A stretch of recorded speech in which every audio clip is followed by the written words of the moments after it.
Je voudrais passer le micro à Catherine Morin-Desailly. Mesdames, Messieurs, elle est sénatrice centriste de Seine-Maritime. Elle suit de très près les affaires culturelles. Elle est présidente de la commission de la culture du Sénat. Elle va probablement pas du tout être sur ma ligne, mais je voudrais la saluer. Bonjour, ma chère Catherine. Bonjour à vous, merci de m'inviter à partager votre réflexion.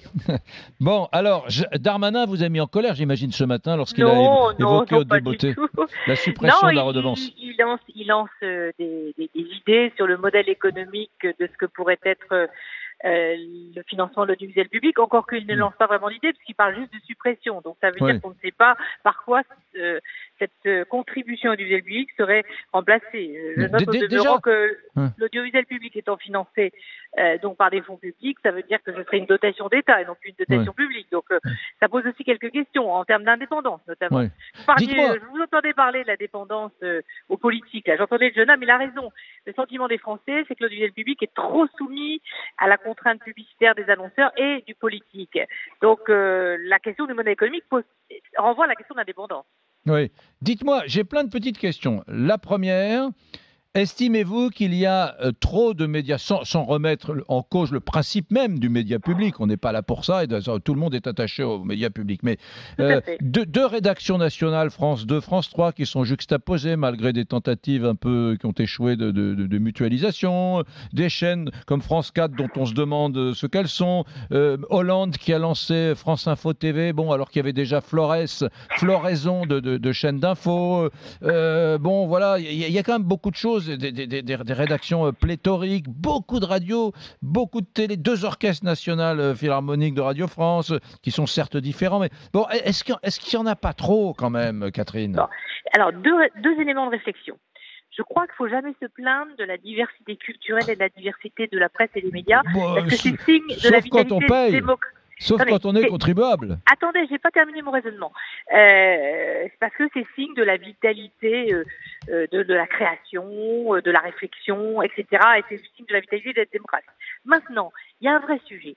C'est qu'à l'heure du numérique, on ne peut plus considérer l'offre audiovisuelle de la même manière. Je vous entendais parler tout à l'heure de l'utilité de telle ou telle chaîne. Demain, on ne va plus raisonner en chaîne. Et d'ailleurs, le numérique nous fait raisonner de façon plutôt transversale, non pas en silo de chaîne, mais en thématique, en marque. Par exemple, quelle sera l'offre de l'audiovisuel public pour le sport? Quelle sera l'offre de l'audiovisuel public pour l'information de qualité, pour la culture, pour la jeunesse, pour les territoires? C'est comme ça qu'il faut raisonner. C'est ça qui définira le cadre nécessaire à ce que tout ça puisse remplir les missions du service public. Donc moi, je ne suis pas dans l'idée de blocs de chaînes et de bouquets de chaînes. Je crois que c'est faut aller de l'avant. Mais pourtant, les jeunes, tous les jeunes, y compris les jeunes d'ailleurs maintenant jusqu'à 40 ans, les gens ont pris l'habitude de consommer. Moi, je vous le dis, j'ai un rendez-vous hebdomadaire avec la radio publique. Voilà, j'ai un rendez-vous hebdomadaire, mais je n'en veux pas d'autres. Je n'en veux pas d'autres et je veux payer mon émission. Ben voilà. Je vous ai entendu citer l'émission de France Culture. En effet, vous êtes branché sur une émission. Maintenant, parce que l'offre sur les multisupports se présente différemment, on va chercher un contenu, un documentaire, un film, et non pas, on ne regarde pas de façon linéaire toute la journée la même chaîne. Il faut concevoir en effet l'audiovisuel public différemment. Et ça, je vous rejoins tout à fait. 2 rédactions, France 2, France 3. Moi, j'ai dit à l'heure où il y a la chaîne d'info en continu maintenant, France Info, est-ce qu'il y a une légitimité et un réel besoin d'avoir en effet 2 journaux nationaux pratiquement à la même heure, France 2, France 3? Eh ben, je dis que non, je vous rejoins. Je pense que ça pourrait nous dégager, ne serait-ce que 350 millions d'euros du journal de France 3, et que ces financements pourraient être réaffectés à de la création de qualité, des documentaires de qualité. Il y a une forte demande dans les territoires. Et faut-il garder France 4? Faut-il garder la chaîne France 4 qui sert à pas grand-chose? France 4, il faut pour l'instant la garder. Je vais vous dire pourquoi. Parce que premièrement, c'est une chaîne qui concerne la jeunesse. Son offre est pour l'instant très largement insuffisante.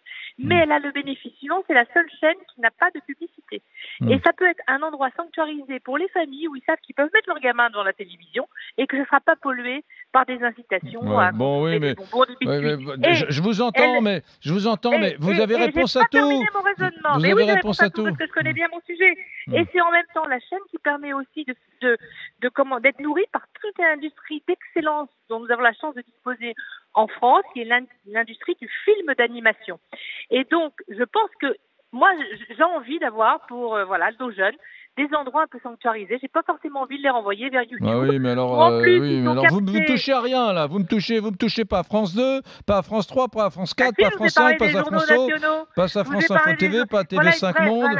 Voilà une vraie proposition. Les journaux nationaux. Moi, je vous dis qu'il faut plus raisonner en termes de chaîne, encore une fois, je vous l'ai dit, mais en termes de contenu, en termes de mission à remplir. Et ce que je voulais vous dire aussi, c'est que nous avons fait un sondage précédant un grand colloque au mois de juillet au Sénat avec tous les chefs d'entreprise des audiovisuels publics européens qui se sont réformés. Nous, on a beaucoup de retard. Justement, on ne s'est pas adapté au numérique. Vous avez raison.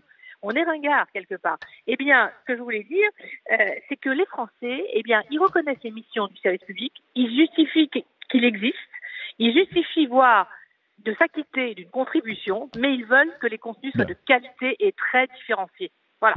Bien, merci beaucoup Catherine Morin-Desailly, belle journée à vous.